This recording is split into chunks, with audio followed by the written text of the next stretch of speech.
السلام عليكم ورحمة الله وبركاته. ازيكم حبايبي؟ عاملين ايه؟ يا رب تكونوا بخير.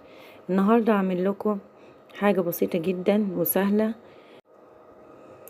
هعمل لكم النهاردة البرسيل الجيل. البرسيل الجيل طبعا زي ما انتوا عارفين، عشان تروحي تشتري برسيل جيل في الاكياس اللي هي الصغيرة دي اكيد ما تعملش حاجة. لو هنشتري الجيركن اللي هو حوالي 3 كيلو، هو ما بيجيش 3 كيلو، هيعدي منك، يعني هيعدي حوالي 100 وشوية. فاحنا النهاردة نعمله بحاجات سهلة جدا وموجودة عندنا في البيت، مش تكلف معانا حوالي 5 جنيه 7 جنيه، مش كتير يعني. وزي ما انتوا شايفين الرغوة بتاعته، انا اختبرت بعد ما عملته، خدت حبة بسيط واختبرت على حتة قماشة كده، وادي انتوا شايفين الرغوة اللي هيعملها قدامكم. بصراحة حاجة كده يعني انتوا هتشوفوه بصراحة هتعملوه على طول في البيت. لما تعملي كمية حوالي 5 كيلو ولا 6 كيلو، مش هتكلفك حاجة غير حاجات موجودة في البيت، وحاجات هتشتريها من بره بسيطة جدا وممكن تلاقيها عندك اساسا. شايفين الرغوة عاملة ازاي؟ دي الرغوة بتاعت برسيل الجيل اللي انا عملته. شايفين الكمية اللي عملتها؟ الكمية اللي انتوا شايفينها دي، الجيركن ده حوالي 5 كيلو. شايفين هو مكتوب عليه 5 لتر، فده عامل معايا 5 كيلو. وخلوا بالكم هو بيزيد لانه بيتخن معانا، فهتضطري ان انت تزوديه، وهقول لكم في الفيديو بتاعنا هنزوده ازاي، لان طبعا مش هنزوده مية وبس. فخليكم معايا وكملوا الفيديو للاخر. ولو عجبكم الفيديو اعملوا لي اشتراك ولايك عشان يوصلكم كل جديد. ده طبعا الصابون اللي احنا عملناه معاكم، الصابون اللي عملناه من الزيت. اخدنا منه صابونتين كده حوالي 250 جرام، وبشرناهم زي ما انتوا شايفين كده، بشرناهم بالمبشرة. الصابون ده في الوصفة ضفنا عليه طبعا حوالي 3 معالق سكر. السكر ده عشان ايه؟ السكر ده عشان يعلي معانا الرغوة، هيساعد على تعلية الرغوة. كده 3 معالق سكر معانا، وقلبناهم في الصابون المبشور. هنكون بنغلي مية معانا في البويلر كده، والمية المغلية حوالي 1.5 لتر. ما تقلقوش، انا حطيت منهم حوالي 1.25 لتر. هتحتاجي اكتر من كده بكتير، بس انا سبت حوالي ربع لتر منهم. وهتقلبي بالمضرب على طول ايدك فيه عشان ما يكلكعش، بس لازم المية تكون مغلية. ده السر فيه، ان المية بتاعته تكون مغلية. شايفين الرغوة بدأت تظهر ازاي؟ ده احنا لسه في اول خطوة. ده الصابون اللي احنا عملناه مع بعض من زيت السمك وزيت البتنجان، الزيت اللي مقلي فيه 4 5 مرات، الزيت المحروق. لو تفتكروا الوصفة دي اللي انا عملتها معاكم، اخر وصفة عملتها عندكم في القناة بتاعتي، ارجعوا لها وانتوا هتلاقوها. شايفين السمك بتاعه بيتخن ازاي؟ اهم حاجة الضرب، اضربه على طول عشان ما يكلكعش معانا ويعمل قطع كده. شايفين كل ما بقلب كل ما بيزيد معايا. في كذا اضافة هنضيفهم تاني، بس لازم ندوب الصابون كويس لحد ما يدوب معانا نهائي، ما نسيبش فيه اي حاجة. هنحضر كوباية ونحط فيها نصها مية، وهنضيف معلقة ملح ليمون ومعلقة كربونات. هنلاقيهم عملوا فوران معانا، هننزل بيهم على الخلطة بتاعتنا على الصابون مباشرة، وهنقلب. وكل ما نقلب هنلاقيه يزيد ويتخن معانا. شايفين بيتخن ازاي؟ السمك بتاعه طبعا لسه معايا، هظبطه معاكم. ده احنا لسه في البداية. هنقلب كويس. اهم حاجة ايدك على طول في الوصفة بتاعتك، هي متاخدش اساسا منك حوالي 10 دقايق وكنا مخلصاها. زودنا ربع لتر الباقي، وهنزود مية تاني. هنقلب. شايفين بيتخن معايا ازاي؟ كل ما ازود كل ما بيتخن معايا. طبعا دي مش اخر حاجة طبعا معانا. هنفضل نقلب كده بالمضرب زي ما انتوا شايفين معايا، وهنضيف مية تاني. انا طبعا مليت شفشق مية وحطيته جنبي، وكل ما بلاقيه محتاج مية بزود، وبعد ما بتخلصي الوصفة هتلاقيه زاد معاكي تاني، بس مش هنزود مية، بس زي ما قلت لكم لاننا كده هنقضي على الرغوة. شوفوا بقى معايا ازاي. الاضافة اللي بعد كده هنضيفها، شايفين احتاج مني مية تاني زي ما انتوا شايفين.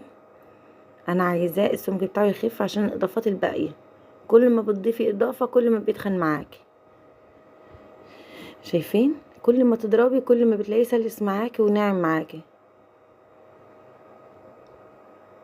شوفي كمية المية اللي انا ضفتها قد ايه، اخد معايا كمية كتير جدا. وده بيرجع لنجاح الصابون، لان احنا دلوقتي ما ضفناش معانا غير الصابون ومعلقة الكربونات ومعلقة ملح الليمون. هو تقيل على ايدي فانا مسكت المضرب زي ما انتوا شايفين لان وجع ايدي بصراحة. شايفين بدأ يظبط معايا اهو كده. انا خفيته شوية عشان اعرف ان انا اكمل باقي الاضافات. شايفين السمك بتاعه. خليكم معايا للاخر، ولو عجبكم الفيديو اعملوا لايك، ولو مش عاجبكم ادخلوا في التعليقات وقولوا لي ايه اللي مش عاجبكم فيه. ده حوالي نص لتر بريل اللي هو صابون المواعين اللي موجود عندنا في اي بيت. ودي تركيبة بريل انا شاريها جاهزة من بره وعاملاها في البيت. بصراحة مش بجيب بريل من الغالي، تكاليفه كتير وعندنا استخدام البريل كتير جدا. فزي ما انتوا شايفين انا حابة اللون الاصفر ده، بس هغيره معاكم في الاخر. البريل اللي معانا قلب الوصفة لون اصفر زي ما انتوا شايفين كأنه بيض. هنقلب برضو، ضفنا البريل، شايفين بيتخنوا معانا برضو. كل ما نقلب كل ما بنلاقي الخليط بتاعنا بيتخن معانا. ودي مش الكمية بس، شفتوا في الاول انا عملته في طبق استانلس، بس لما لقيت الكمية زادت قلبته في طبق تاني. ده برسيل جيل كيس ب5 جنيه، هنفضيه في الوصفة بتاعتنا وهنقلبه. كيس البرسيل الجيل اللي انتوا شفتوه دلوقتي هو ده بس اللي احنا هنشتريه من بره. وباقي الاضافات موجودة عندنا. ملح الليمون هتلاقوه موجود، مش موجود هنجيب برضو حاجات بسيطة. الكربونات موجود. الصابون احنا عاملينه في البيت من الزيت، مفيش اي تكاليف كده لحد الان. البريل موجود في البيت نص لتر بس زي ما انتوا شايفين. اشترينا ايه كيس البرسيل الجيل من بره ب5 جنيه. وهنفضل نقلب معاكم كده زي ما انتوا شايفين معايا المضرب كده. معلش ايديكم هتتعبكم شوية بس في النهاية يعني هي ايه ده معطر جو انا كنت شارياه، حطيت منه حوالي غلطة كده. هو بصراحة ريحته جميلة جدا. ودي لون طعام، انا قلت لكم هغير اللون معاكم. طبعا المعطر اللي انا حطيته ده عشان يديني ريحة، لان صابون المواعين طبعا مش هيديك الريحة بتاعت البرسيل الجيل، ولا كيس البرسيل الجيل هيغطي على ريحة الصابون طبعا. وزي ما انتوا شايفين احنا بنفضل نقلب برضو فيه، وزي ما شايفين برضو اللون بتاعنا اتغير. انا بقول لكم في الاول انا كنت حابة اللون الاصفر، لما ضفنا له طبعا الاضافات التانية اللون بتاعه غير زي ما انتوا شايفينه كده، بقى لون سيمون. لونه برضو جميل بس انا كنت حابة الاصفر بصراحة. شايفين السمك بتاعه ازاي؟ انا حبيت ان انا اجربه لكم بالشكل ده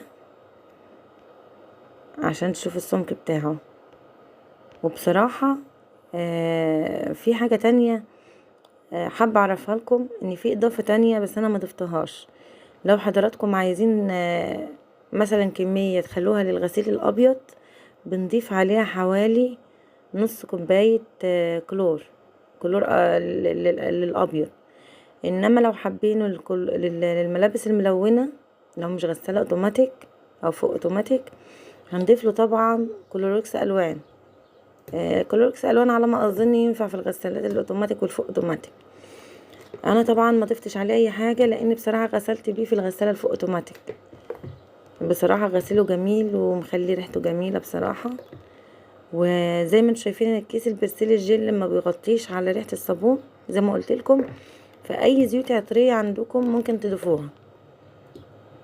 اي زيوت عطريه، اي معطر انتوا تحبوه او تحبوا ريحته ممكن تضيفوها، بس ما تزودوش في الزيوت عشان ما تفسدش معانا الوصفه. يلا بقى، لو عجبكم الفيديو اعملوا لي الاشتراك واعملوا لي لايك، ولو ما عجبكوش زي ما قلت لكم قولوا لي في التعليقات، لو في تعليق على حاجه او في استفسار على حاجه قولوا لي وانا هرد عليكم. وان شاء الله اكون عند حسن ظنكم